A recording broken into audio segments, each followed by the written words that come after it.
அவருக்கு அனுப்புற மெசேஜ் எல்லாமே பார்க்கறாரு. ஆனா ரிப்ளை தான் எதுவும் பண்ண மாட்டேங்கிறாரு.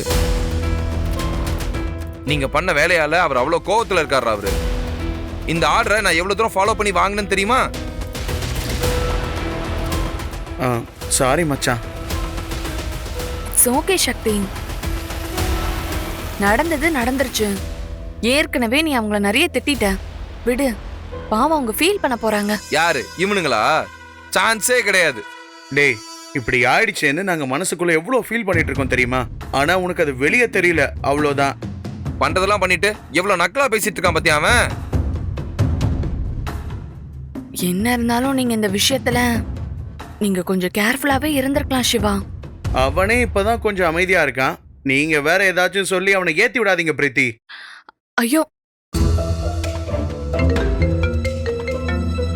பிரீத்தி, கிளைண்ட் தான் கால் பண்றாரு. இரு நான் பேசிட்டு வந்துடுறேன். சார். டேய், என்னடா தனியா போய் பேசுறான்? அவர்கிட்ட நம்மளை பத்தி கழுவி கழுவி ஊத்த போறான்னு நினைக்கிறேன்.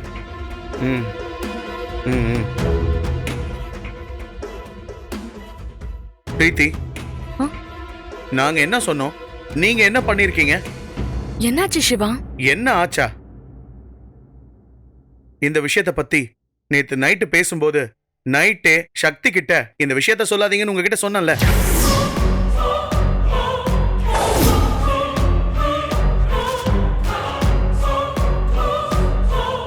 அங்கிளுக்கு உடம்பு சரியில்லாம இருக்கு. சக்தியும் ரொம்ப தூரம் டிராவல் பண்ணி வந்திருக்கான்.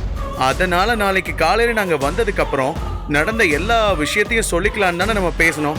அப்புறம் எதுக்கு நீங்க அவசரப்பட்டு நைட்டே அவங்க கிட்ட இந்த விஷயத்த சொன்னீங்க? அது வந்து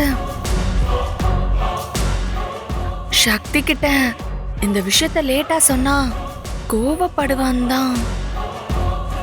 அப்படி நீங்க சொல்ல போறத முன்னாடி நீங்க எங்ககிட்ட சொல்லியிருந்தா நாங்க முதல்ல இந்த விஷயத்த அவனுக்கு ஃபோன் பண்ணி சொல்லியிருப்போம்ல. நீங்க நல்ல பேர் வாங்கறதுக்காக இந்த விஷயத்த எங்களுக்கு முன்னாடி நீங்க போய் சொன்ன மாதிரில இருக்கு. உங்க மோட்டிவ் என்னன்னு எங்களுக்கு புரியலையே. ஐயோ, என்ன ஹரிஷ் இப்படி எல்லாம் பேசுறீங்க? அவன் சொன்னது கரெக்ட் தானே பிரீத்தி. நைட்டு நம்ம பேசி முடிவெடுத்ததுக்கு அப்புறமும் தூங்க போனவன கதவை தட்டி இந்த விஷயத்த நீங்க சொல்லிருக்கீங்கன்னா ஏதோ ஒரு இன்டென்ஷனோட இத பண்ணிருக்கீங்கன்னு தானே அர்த்தம்.